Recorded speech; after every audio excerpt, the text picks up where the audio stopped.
Ok, bueno, entonces estamos listos para continuar. Es un gran placer para mí presentar a un viejo amigo y gran colega muy querido, Diego Corro, del Instituto Tecnológico de Karlsruhe, que nos va a platicar de foliaciones singulares riemannianas como una noción de simetría. Muchas gracias, Diego.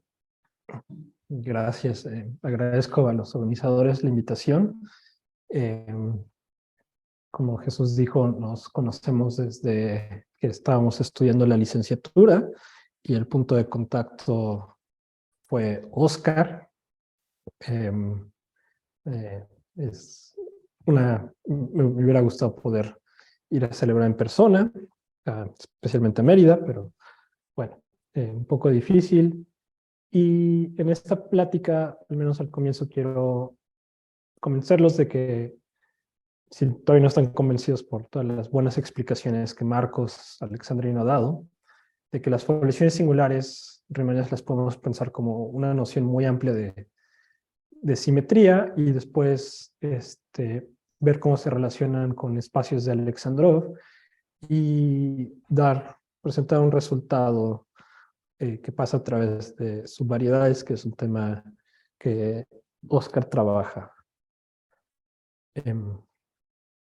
Entonces, voy a empezar antes de dar definiciones, ver ejemplos directos.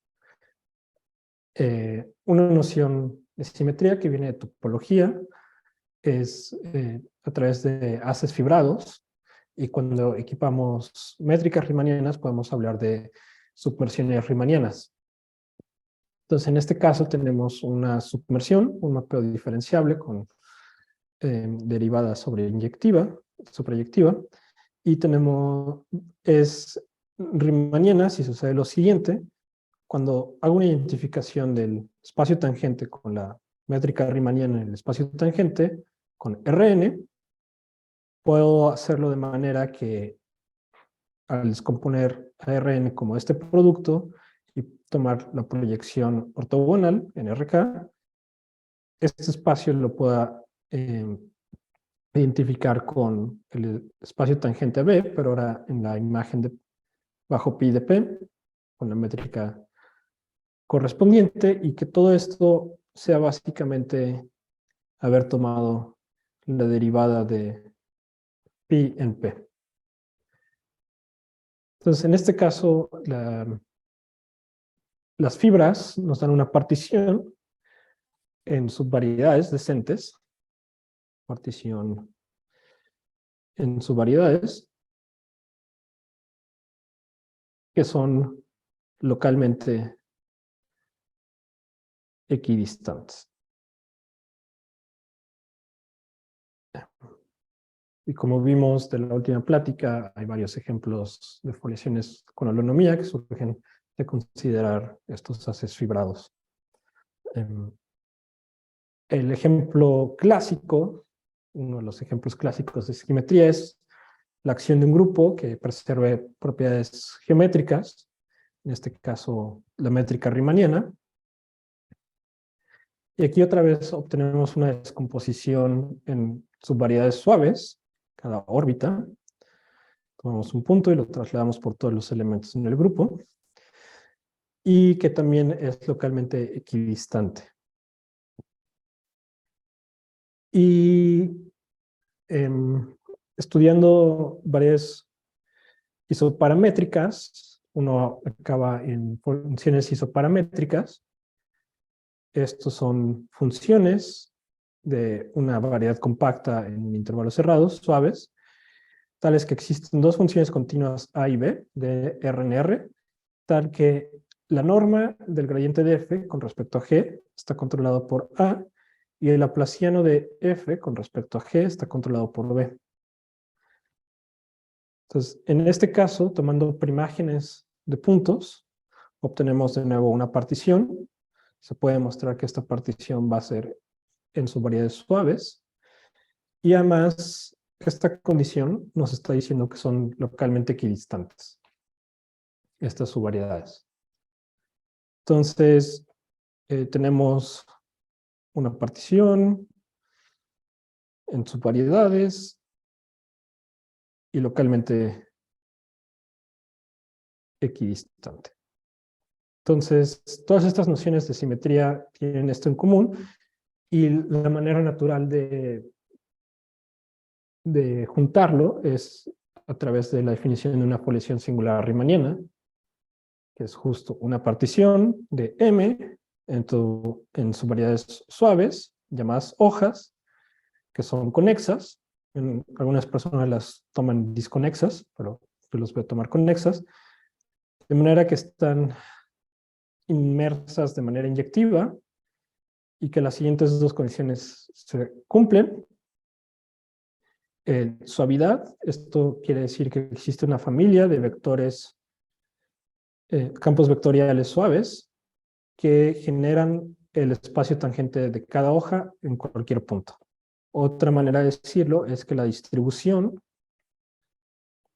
de M en haz tangente dada por dp igual a tp LdP es una función suave. Aquí podemos hablar de suavidad y aquí podemos hablar de suavidad. Entonces lo que estamos pidiendo es que esta distribución sea suave. Y después la condición geométrica se conoce como transnormalidad. Tenemos una geodésica de nuestra variedad que intersecta una hoja de manera transversal, perpendicular. Entonces tiene que intersectar al resto de las hojas que intersecte de manera perpendicular. Y esto implica que las hojas son localmente equidistantes. Ya hubo ayer un poco una discusión de qué tanto se puede debilitar esto. Esta condición se puede escribir como una condición métrica, uno cae en submetrías. Y la pregunta aquí es qué tanto se puede cambiar esto. Definitivamente se pueden, por ejemplo, pedir que estos campos vectoriales sean Lipschitz y se puede probablemente recuperar mucho de la teoría. Pero en general hay un problema abierto que es si esta condición, como está escrita, implica esta. Lo importante aquí es que la dimensión de las hojas no es constante respecto al punto P que escojamos, porque los campos vectoriales se pueden anular. Los primeros ejemplos que les voy a dar son en general los ejemplos que no nos interesan mucho, se conocen como foliaciones triviales. Entonces, en una es donde básicamente fuimos flojos y no partimos la variedad de nada, solo tenemos una hoja, que es toda M, y este se conoce como la foliación trivial de una hoja. Y el otro ejemplo es donde nos pasamos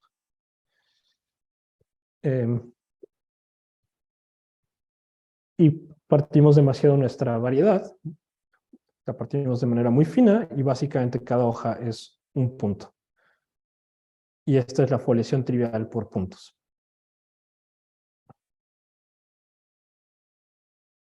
Entonces vamos a ver un ejemplo concreto, que es uno de mis ejemplos favoritos, porque es simple, y vamos a foliar la esfera de dimensión 2, por círculos de longitud. Entonces son todos los círculos que son paralelos al ecuador. Y esta es una foliación singular riemanniana.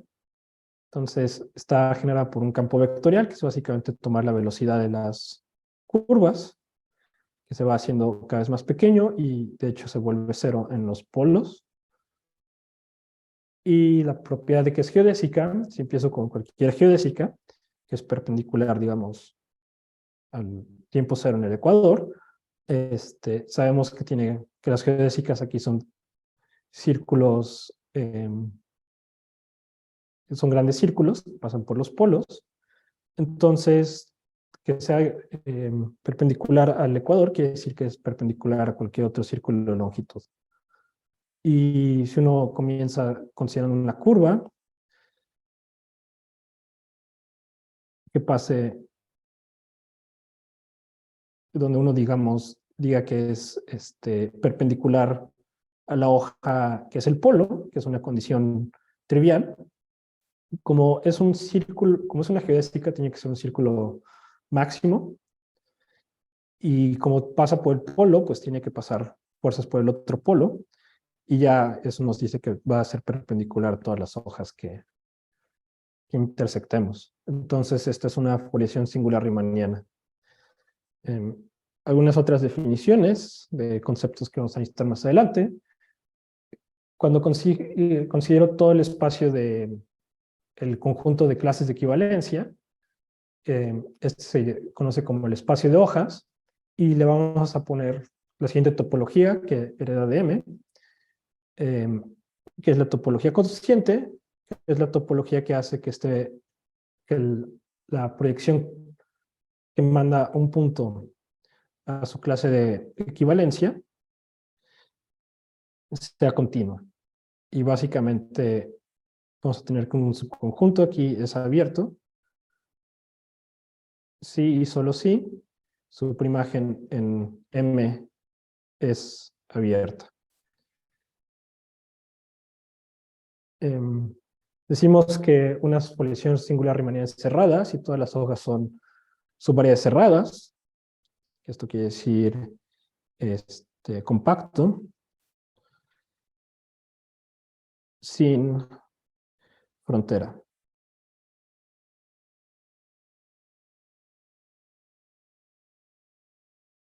En particular, cuando la foliación singular riemanniana es cerrada, el espacio de hojas con la topología cociente es Hausdorff, y con esta condición estamos quitando todas las foliaciones que tengan hojas densas, por ejemplo, el flujo irracional en el toro. Y de hecho vamos a ver que en este caso el espacio cociente hereda también una estructura geométrica de M. Decimos que las hojas tienen dimensión acotada por arriba porque son subvariedades de M, entonces solo pueden tener dimensión tan grande como M, y como son subvariedades propias, a menos que estemos en la foliación trivial de una hoja, de hecho la dimensión de las hojas es estrictamente menor que la dimensión de M, entonces tiene que haber alguna hoja que tenga dimensión máxima. Y a esa la vamos a llamar la hoja regular. Y todas las que tengan la misma dimensión las llamamos hojas regulares. Si no, las vamos a llamar hojas singulares.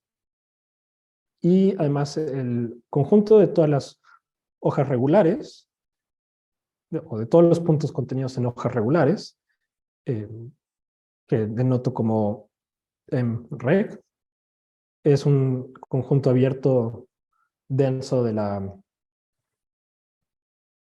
subvariedad.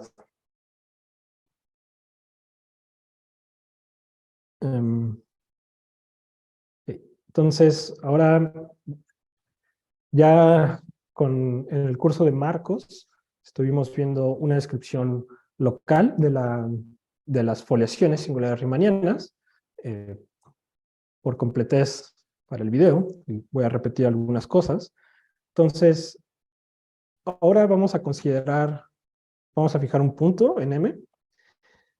Vamos a tener un punto, y me voy a fijar en la hoja que lo contiene, y me tomo la esfera normal al punto de radio epsilon. Tenemos radio epsilon. Y ahora me fijo en cómo una hoja intersecta a la esfera. Puede ser una hoja de mayor dimensión, entonces la intersección sería algo más grueso. Y así voy con diferentes hojas, viendo cómo intersecta.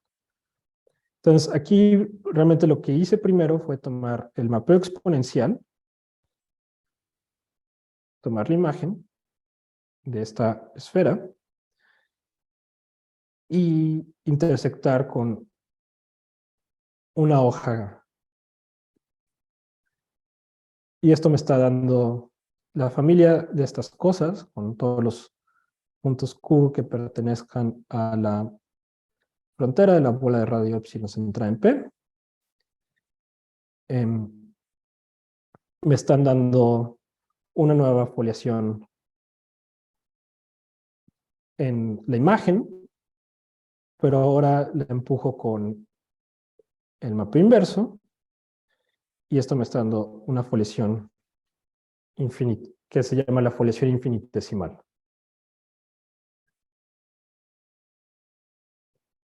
Entonces, aquí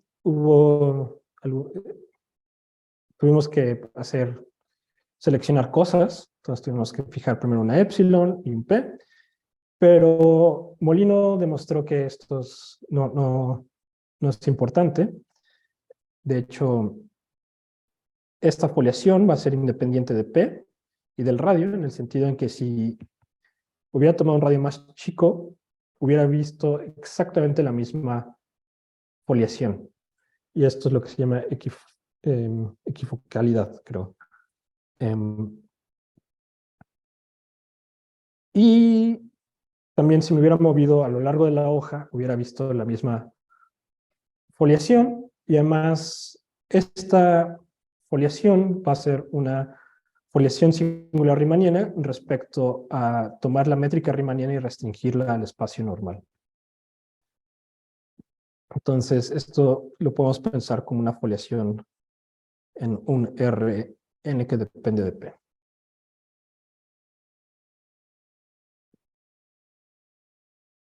Y de alguna manera está capturando la información local de la foliación cerca de P. ¿Preguntas? Ok. De este lado no. Okay. Antes de seguir, quiero dar otra familia grande de ejemplos. Entonces, en el caso de la foliación infinitesimal, tengo aquí mi hoja, tengo aquí P, y tengo aquí mi esfera de radio epsilon. Entonces, sé que para radios más pequeños, definitivamente puedo integrar esta parte en M, pero tal vez va a llegar un punto en esta dirección donde ya no pueda. Pero en el caso en que simplemente puedo integrar toda la distribución ortogonal o normal, que está dado por enviar un punto P al espacio normal, esto simplemente quiere decir que puedo proseguir siempre en esta dirección integrando, decimos que la foliación es polar.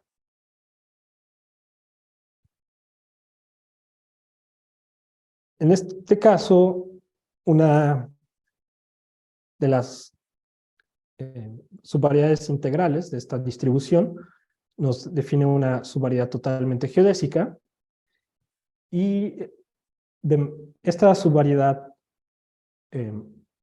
podemos codificar cómo la foliación intersecta a esta subvariedad a través de un grupo discreto, H, que va a actuar sobre isometrías, sigma, de manera que esto sucede. El espacio de hojas es igual, de hecho es isométrico, al cociente. Marcos Alexandrino tiene muchísimos resultados con este tipo de foliaciones. También se conocen como foliaciones con secciones, porque de alguna manera estamos dando una sección del espacio cociente en el espacio total a través de sigma. Y bueno, ejemplos hay muchos. Por ejemplo, esta foliación que vimos es polar. Aquí nuestra subvariedad sigma es simplemente cualquier círculo máximo.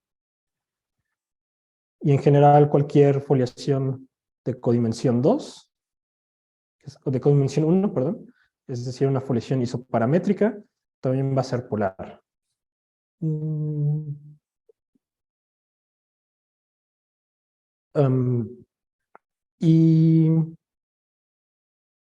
Pero hay más ejemplos, por ejemplo, cualquier acción de homogeneidad 2. Entonces tenemos una variedad de dimensión n más 2 y tenemos una acción del toro de dimensión n estas son polares.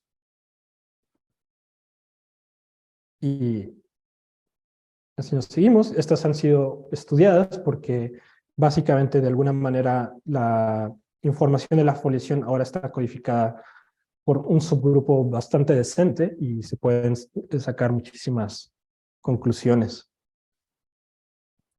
de la topología de M. Y estas van a ser un ejemplo de una presección más adelante. Entonces, una de las grandes motivaciones que hay para estudiar foliaciones es la siguiente. En el caso clásico de acciones de grupos, comenzamos con una variedad riemanniana, tenemos un grupo de Lie actuando por isometrías. De alguna manera tenemos hipótesis extras sobre la acción, por ejemplo, la codimensión, o si actúa fixed point homogeneous. Y de esta manera podemos extraer conclusiones sobre la geometría o la topología de M. Entonces, esta estrategia ha resultado muy exitosa y digo, es muy informal, pero es como se conoce como el programa de geometría de Grove, Arston Grove, quien propuso que las variedades, o la manera de estudiar variedades con curvatura acotada por abajo, es más fácil primero estudiar las que tienen mucha simetría y una vez que se ve una tendencia, intentar generar esa tendencia para el caso general. Entonces, aquí nos gustaría hacer lo mismo, pero ahora, en vez de empezar con una acción, empezar con una foliación singular riemanniana. Y necesitamos más información sobre la foliación, puede ser la codimensión, si es polar, etcétera. Y de la misma manera intentar obtener conclusiones sobre la geometría o la topología de M. Entonces, es como lo que vamos a intentar hacer.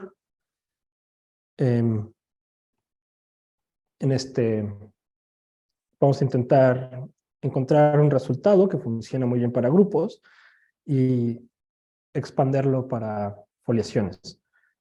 Entonces, una parte importante de todo este proceso es el estudio de espacios de Alexandrov, porque aquí en algún punto se tiene que considerar o el espacio de órbitas o el espacio de hojas, y cuando la foliación es cerrada o la acción es propia, estos espacios admiten una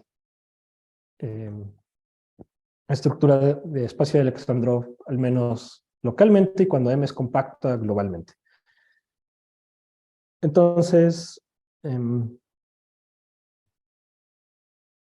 es un espacio de Alexandrov? Entonces, es un espacio geodésico. Esto quiere decir que entre dos puntos siempre podemos encontrar una curva cuya longitud sea mínima y podemos medir longitudes. De manera que sucede lo siguiente, y aquí necesitamos decir quién es la cota. Entonces, si dibujo un triángulo geodésico con lados X, Y, Z, y me fijo en la superficie con curvatura constante igual a K, puedo encontrar un triángulo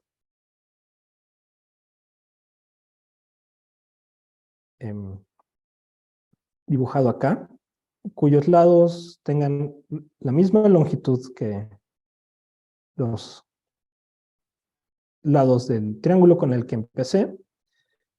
Y ahora lo que pido es que cuando tomo cualquier punto U aquí y me fijo en esta distancia,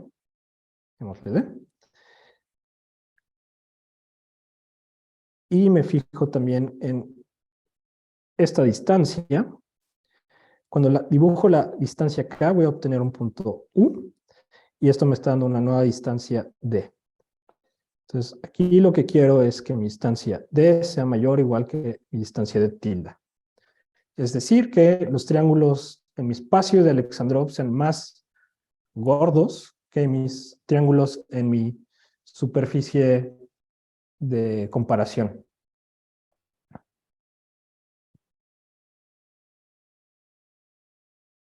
En general, generalizan variedades riemannianas con curvatura seccional acotada por abajo.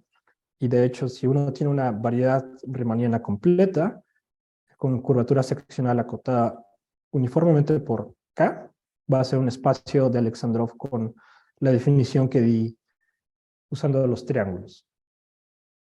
Pero hay espacios que no son espacios de Alexandrov que no son variedades riemannianas o no son variedades topológicas. Y la manera más natural en que estos espacios aparecen es considerando límites de sucesiones de variedades riemannianas con curvatura acotada por abajo con respecto a la distancia Gromov-Hausdorff.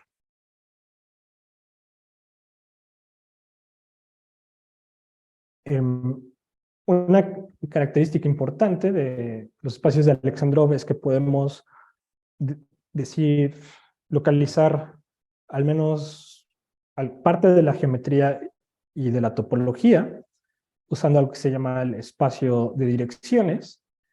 Entonces, el espacio de direcciones se define de la siguiente manera. Me fijo en un punto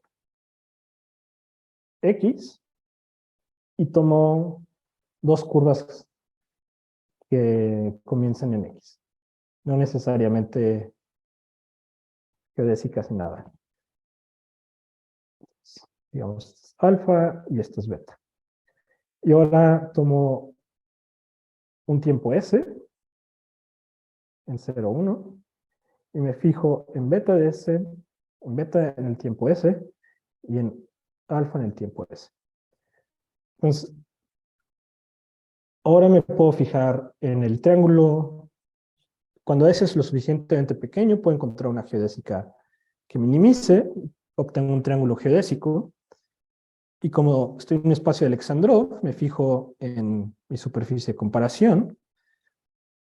Aquí voy a encontrar un punto X. Y para cada tiempo S voy a poder encontrar puntos BS y alfa S.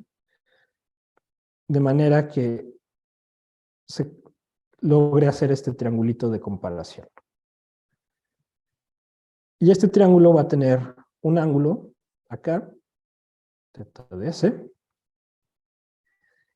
Y ahora lo que quiero hacer es fijarme en qué le pasa a ese ángulo cuando tomo el límite, cuando S se está yendo a cero. Entonces, estos puntos se van acercando y puede que aquí en mi espacio de comparación el ángulo esté cambiando bastante, pero en algún punto si existe límite, voy a obtener un número y ese es lo que defino el ángulo entre alfa y beta. Es igual al límite, cuando S se va a cero, de teta de S.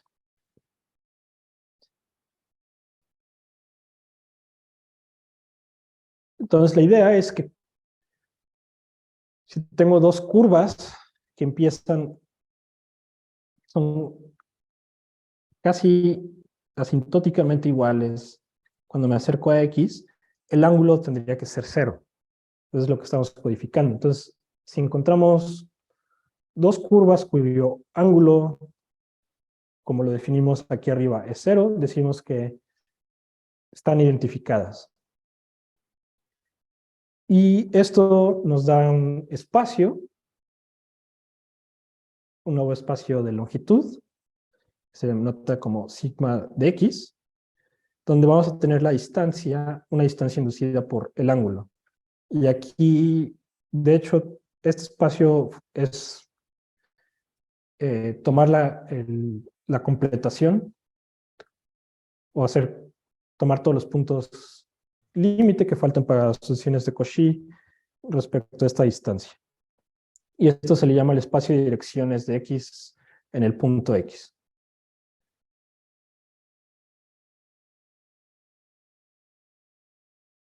Y tiene la siguiente propiedad bastante bonita, que dice que si empezamos con un punto X en nuestro espacio de Alexandrov, y el espacio de Alexandrov tiene curvatura menor o igual que K, y es de dimensión n, vamos a definir la dimensión del espacio de alguna manera, el espacio de direcciones en el punto X va a ser otra vez un espacio de Alexandrov, pero ahora con curvatura mayor o igual que 1, y de dimensión 1 menor.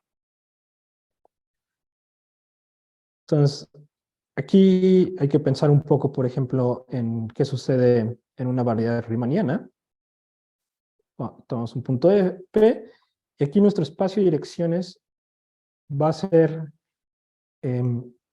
una esfera geodésica, o todos los puntos a una cierta distancia epsilon. Y la idea es que cuando pasamos vía el mapeo exponencial inverso, obtenemos en el espacio tangente una esfera unitaria centrada en cero. Y esta esfera con la métrica riemanniana restringida al espacio tangente es una esfera redonda y entonces tiene curvatura igual a 1. Tiene una dimensión menos que la dimensión de m. ¿Dudas, preguntas?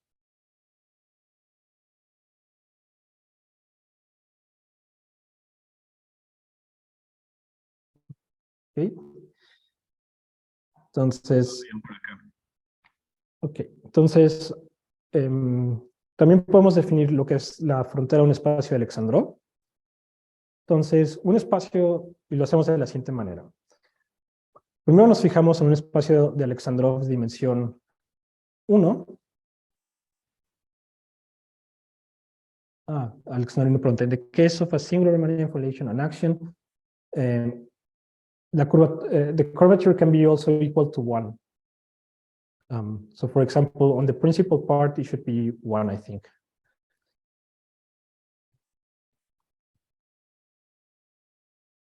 Because it's a manifold. Okay. Entonces, entonces, un espacio de Alexandrov de dimensión 1 solo va a poder ser o un círculo o un intervalo tal vez abierto o toda la línea real o solamente un segmento cerrado y abierto. Ok, otra pregunta de Alexandrov. En la parte singular, the singular part, it could be greater than 1, but not necessarily, it may not be necessarily all the time.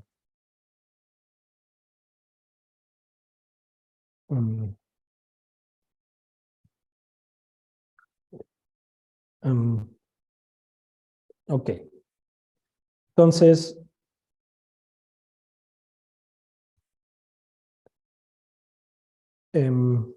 con esto sabemos exactamente cuándo tiene frontera, básicamente cuando tenemos un intervalo cerrado o un intervalo semiabierto. Estos puntos son la frontera. Son la frontera. Entonces, cuando alguno de estos es menor que infinito, decimos que X tiene frontera. Entonces, ahora en un espacio de Alexandrov dimensión 2, me puedo fijar en el espacio de hojas, en un punto, y este tiene dimensión ahora 1. Y eso nos regresa al caso anterior. Entonces, en este caso sabemos cuándo tiene frontera el espacio de direcciones. Entonces tenemos aquí X, y básicamente el espacio de direcciones corresponde a la frontera de una bola de cierto radio. Entonces, si estamos encontrando una frontera, o dos fronteras, esto quiere decir que el espacio en X, alrededor de X se ve como un intervalo, como un disco con frontera, o si es el caso, Creo que en el caso de un rayo no puede suceder, pero no estoy seguro. Pero de cualquier manera, regresamos a un caso que manejamos. Y ahora podemos hacer lo mismo en dimensión 3, porque el espacio de direcciones va a ser ahora un espacio de dimensión 2, y ahora sabemos cuándo un espacio de dimensión 2 tiene frontera. Y podemos seguir así para decir que un espacio de dimensión n tiene frontera no vacía si solo si existe un punto en X, de manera que el espacio de direcciones tenga frontera no vacía. Y existe esta conjetura, no estoy muy seguro quién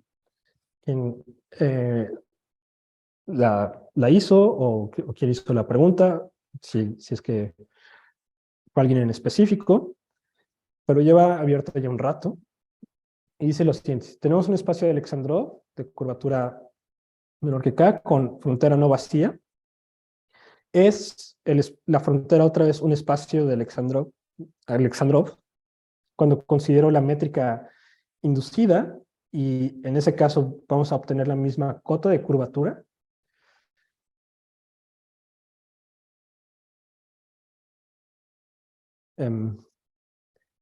Entonces,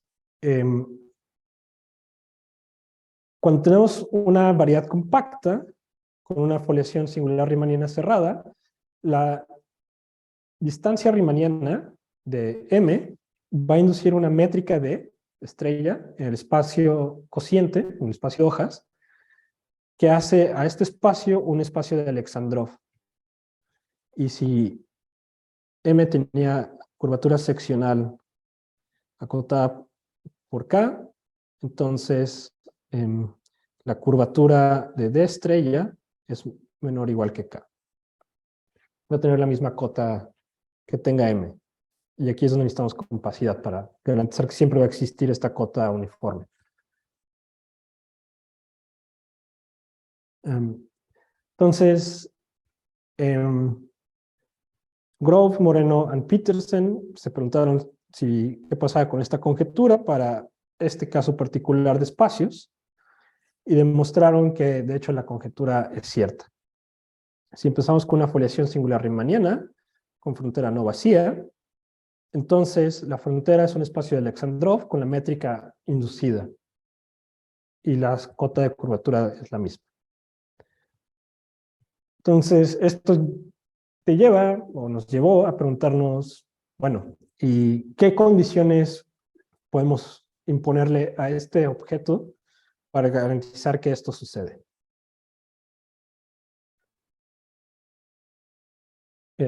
Porque básicamente, bueno, ¿qué ejemplos hay?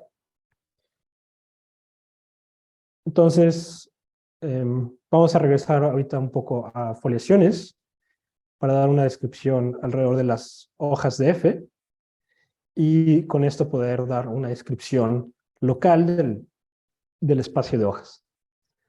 Entonces, como vimos, la foliación infinitesimal que obtuvimos por tomar componentes conexas de la intersección de hojas de F con esta imagen, nos está dando información sobre la foliación alrededor de P, pero no nos está dando toda la imagen completa, porque podría suceder básicamente que tenemos aquí nuestra esfera, tenemos P, tenemos aquí una hoja, y que la foliación haga algo así raro, que vaya y regrese. Entonces, vamos a ver un ejemplo concreto. Tomamos el rectángulo y lo foliamos por hojas horizontales. Y aquí esta hoja marcada en rojo es la que está justo a la mitad. Y hacemos la identificación cambiando la orientación en esta parte de la frontera para obtener una banda de móviles. Entonces, ahora si nos fijamos en un punto aquí y me fijo en su foliación infinitesimal, voy a tener dos hojas, básicamente.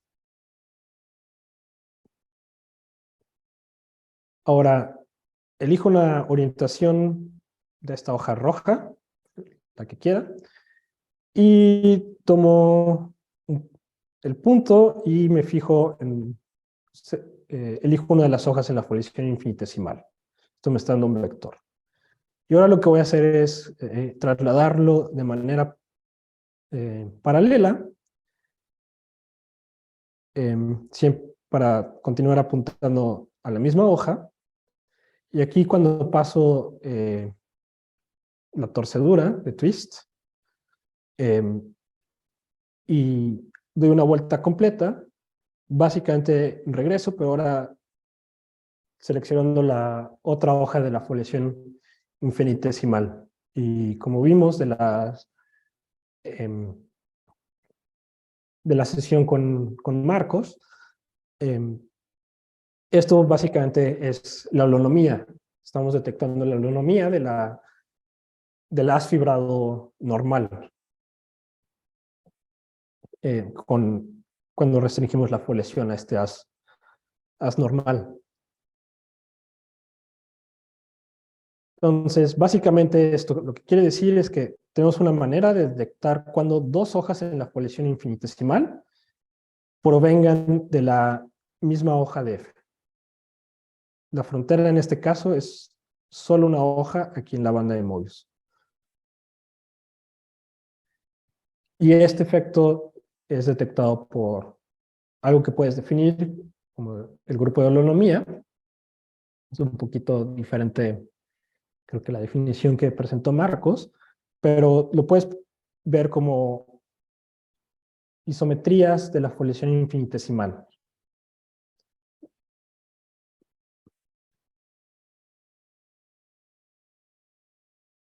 ¿Preguntas?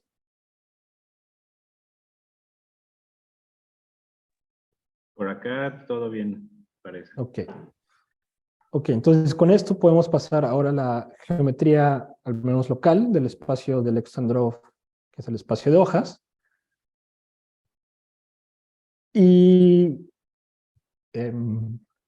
esto probablemente muchas personas ya lo sabían, pero donde sé que está escrito bien, con todos los detalles, es en la tesis de A. Moreno, eh, donde él describe, considera su closed, toma una foliación singular riemanniana cerrada en una variedad compacta. Entonces, este objeto es un espacio de Alexandrov, tomas un punto y quieres decir quién es el espacio de hojas. Entonces, es exactamente quien piensas, todas las direcciones normales. Después tienes que identificar todas las hojas que intersecten a esta esfera. Entonces, todas las componentes conexas, pero todavía te falta tomar en cuenta las hojas que aquí tal vez son distintas, pero provenían de la misma hoja en F. Entonces tienes todavía que matar por el grupo de holonomía, visto como un grupo de isometrías foliadas.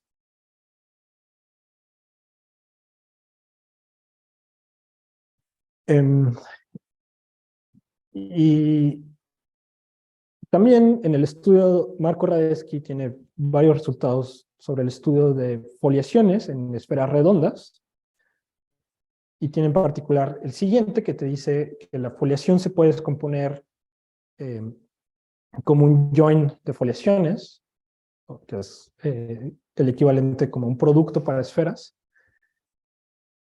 Entonces, tomas una foliación singular riemanniana y te fijas en una esfera redonda y te fijas en todas las hojas que tengan dimensión 0. Entonces, ese conjunto, que denoto como F, pensando que son puntos fijos, va a ser una subvalidad totalmente geodésica y de hecho es una subesfera. Y en la esfera complementaria, es decir, tenemos aquí nuestra esfera, estamos encontrando aquí un SK, y ahora me fijo en todos los puntos que estén a distancia, ¿qué es? Pi medios, de esta esfera, aquí pi medios, que básicamente en este caso son 2. Entonces, siempre podemos escribir a SN como SK join S n menos k. Y creo que me faltó un más 1, ¿no? Menos 1.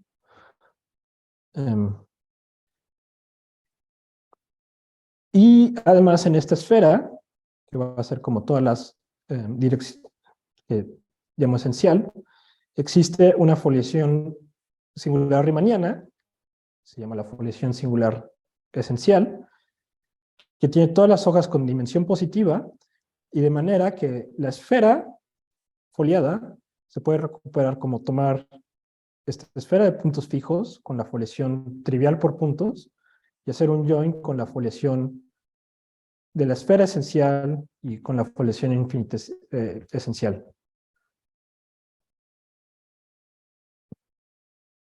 Entonces, esta parte corresponde básicamente a las direcciones de todo en la esfera infinitesimal. Tenemos nuestra esfera. Tenemos aquí L de P. Entonces, todos los puntos que estén aquí, en SNF, sus hojas van a tener la misma dimensión que la hoja de P. Entonces, estas dos tienen la misma dimensión.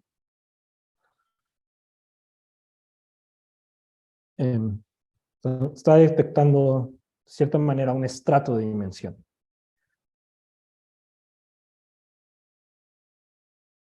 Entonces, en particular, cuando consideramos este cociente, si tomamos ahora la foliación infinitesimal, tomamos la descomposición dada por Marco, y matamos por la foliación infinitesimal, ya que aquí no identificamos nada, vamos a obtener otra esfera, y aquí vamos a tener un cociente. Entonces, esta es, digamos, la parte tangente al estrato que contenga P estrella, para los que sepan de geometría de Alexandrov, y esta es la parte normal. Y todavía nos falta matar por el grupo de holonomía, pero entonces, aquí todavía nos falta CP, FP, módulo holonomía, es todo lo que teníamos antes. Join SP, esencial o F esencial, y matar todo por holonomía. Entonces, aquí no sabemos bien cómo actúa esto, pero observemos que si nos estamos preguntando cuándo este objeto tiene frontera, es suficiente que esta parte tenga frontera. Si esta parte tiene frontera, como esto lo podemos escribir así, y aquí este es un grupo discreto, simplemente estamos doblando más las cosas. Entonces, si ya tenemos frontera, cuando identifiquemos cosas, vamos a seguir teniendo frontera. Entonces, una manera de detectar cuando el espacio de hojas tiene frontera es fijarnos en estos objetos.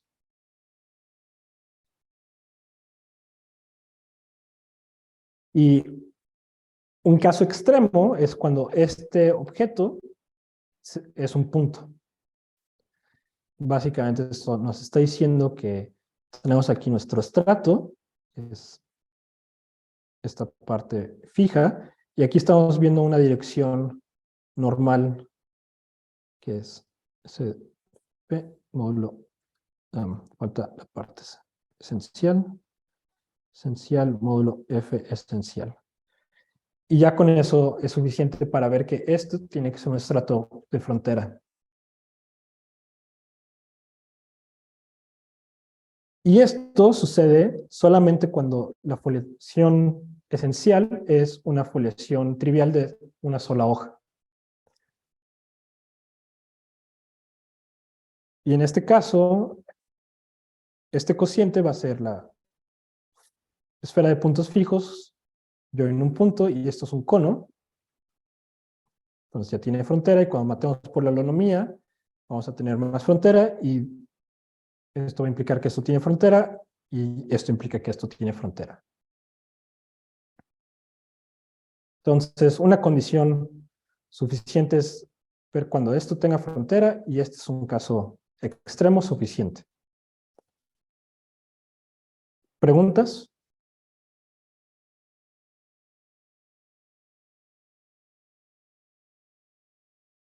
Ok. Entonces, vamos a ver ahora cómo explotar esto para detectar frontera.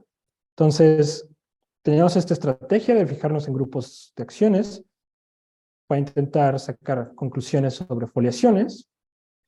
Y tenemos este resultado de Burkhardt-Wilking, que es uno de miles de resultados en un artículo, donde demuestra que si tenemos un grupo de Lie compacto actuando por isometrías, pero no de manera transitiva, en una variedad riemanniana compacta con curvatura seccional positiva, si esta acción tiene grupo de isotropía no trivial, entonces el espacio cociente tiene frontera.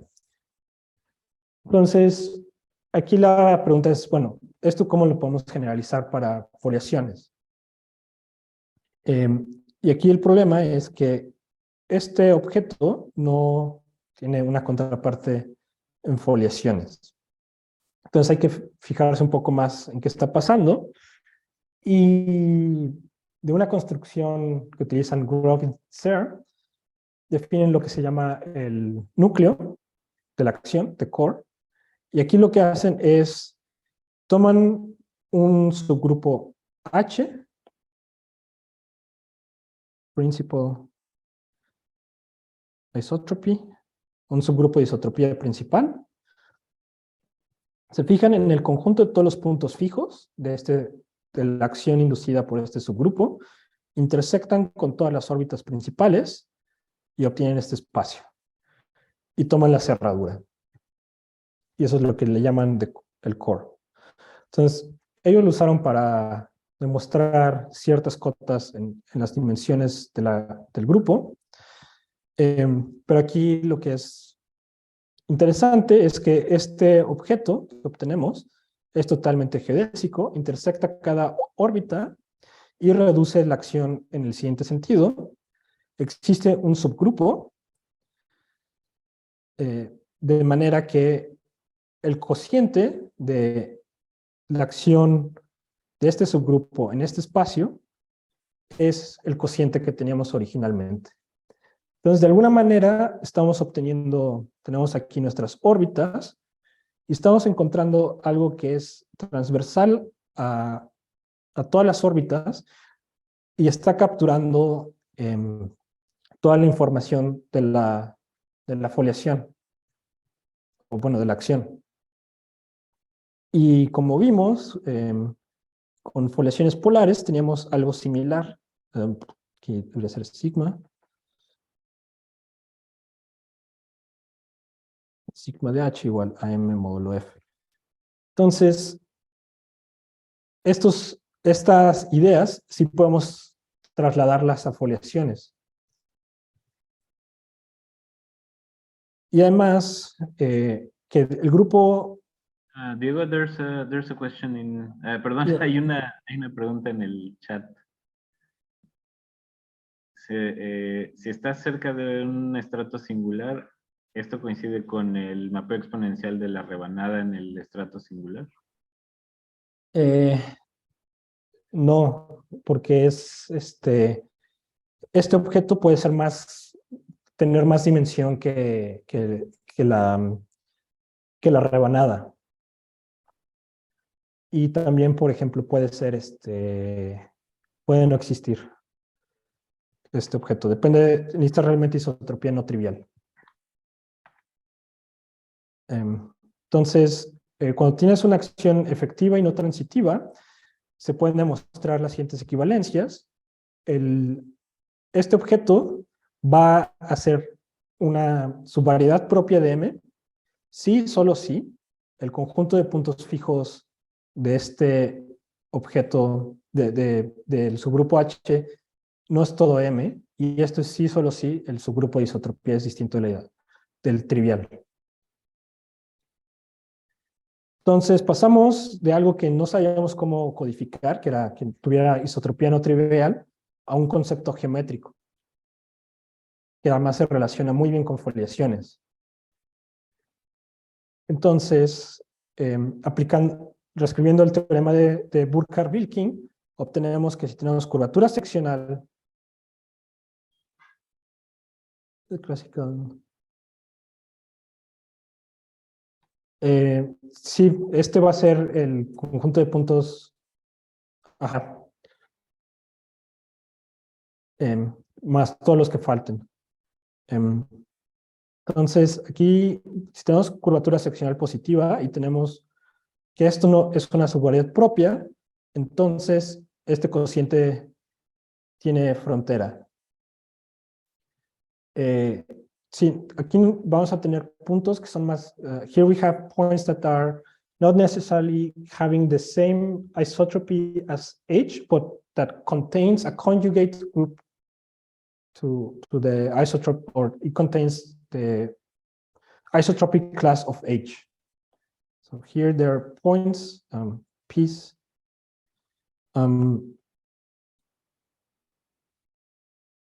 such that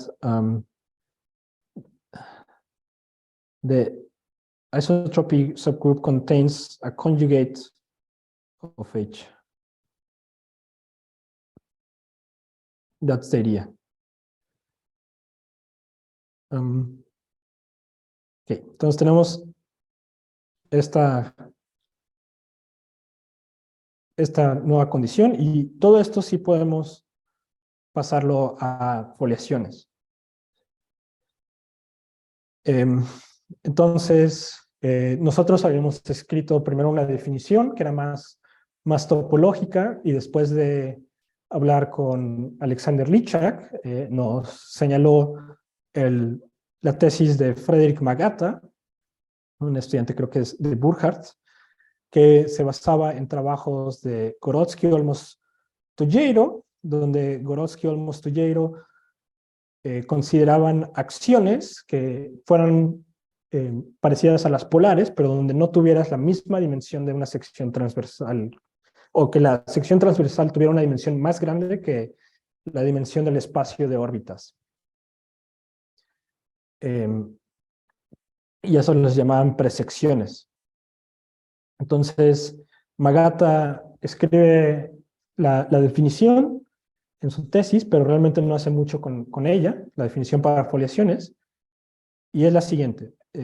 Decimos que una foliación singular riemanniana tiene una presección si tenemos una subvariedad n, que es totalmente geodésica y completa. N intersecta cada hoja de F, y para cualquier punto que sea regular y que también esté en N, tenemos que el espacio normal a la hoja está contenido en N.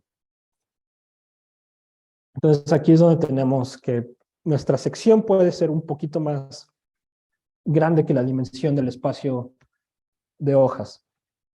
Por eso se llama una presección. Decimos que es no trivial si es una subvariedad propia y no es un punto. Si tomamos M satisface cualquiera de estas condiciones. Entonces, por eso necesitamos quitar esto. Entonces, un ejemplo de una foliación que cumple esto es una foliación polar, porque va a tener esta sección por definición. Se puede checar que esto sucede, y esta parte también se puede checar. Pero en este caso, la dimensión de esta sección es exactamente la codimensión de la foliación.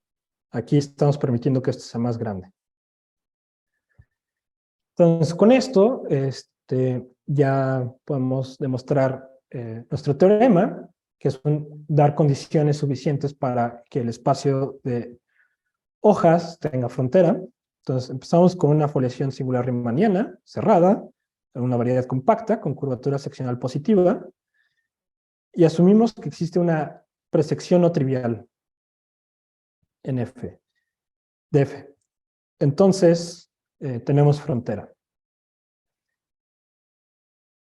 Y me gustaría dar rápido unas ideas de la demostración. No sé cómo ando de tiempo. Tenemos menos 5 minutos quizás. Menos 5 minutos. Pero tal vez un par de minutitos así muy rápido y luego te forwardeamos las preguntas del público. Sí, ok.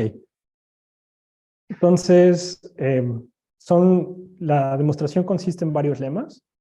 El primero es demostrar que cuando consideramos la persección, intersectamos este objeto con las hojas de la foliación que tenemos, vamos a obtener una nueva foliación que también es una foliación singular riemanniana.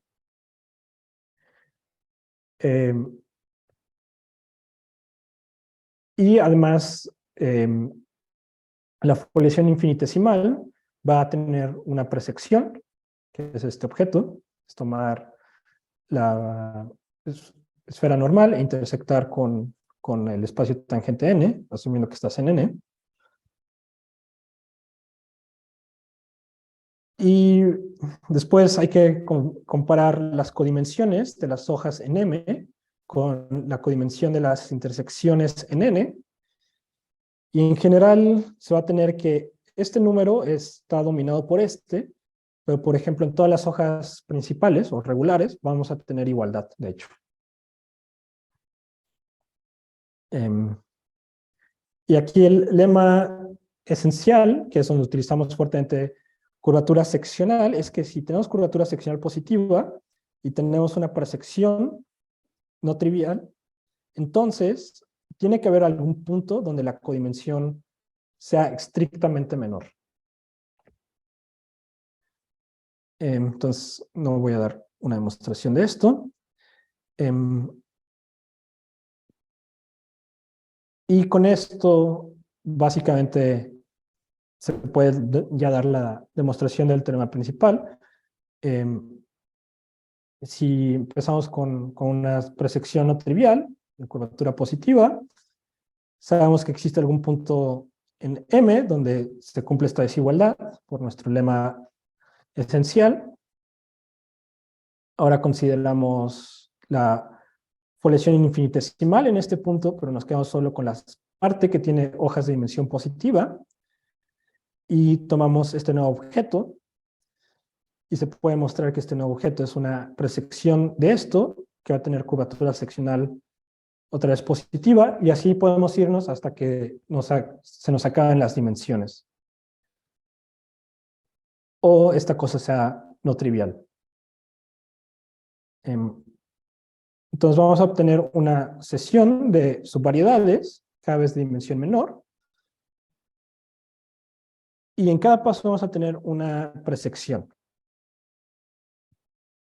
Entonces esto acaba cuando se nos terminaron las dimensiones, y básicamente vamos a llegar a una esfera con una foliación trivial de una sola hoja, o cuando encontramos una persección trivial. Y también podemos demostrar en este caso que la foliación en el paso K va a ser una foliación trivial de una sola hoja. Entonces, como vimos, esto ya implicaba que, vamos a saltarnos. Entonces, en el paso anterior, o sea, en el paso K-1, en el punto que habíamos encontrado que satisfacía esto, vamos a tener esto. Pero esta parte de acá corresponde a justo MKFK, por cómo lo construimos, y sabemos que esto es un punto. Entonces, como vimos, esto ya implica que este objeto tiene frontera.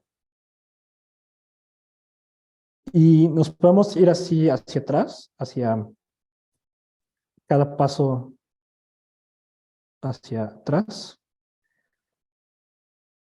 para concluir que básicamente en el paso 1, que tenía esta notación, esto tiene frontera. Y esto ya implica que, por cómo construimos este objeto, que ese Q de 0, aquí estamos haciendo esto, era básicamente tomar la población infinitesimal en S y después tomar la parte esencial. Esto ya implica que este objeto en Q0, de esto, tiene frontera. Tiene frontera. Y ahí termina la demostración. Y bueno, es todo lo que quería platicarles hoy. Y de nuevo, felices 60 años a Oscar.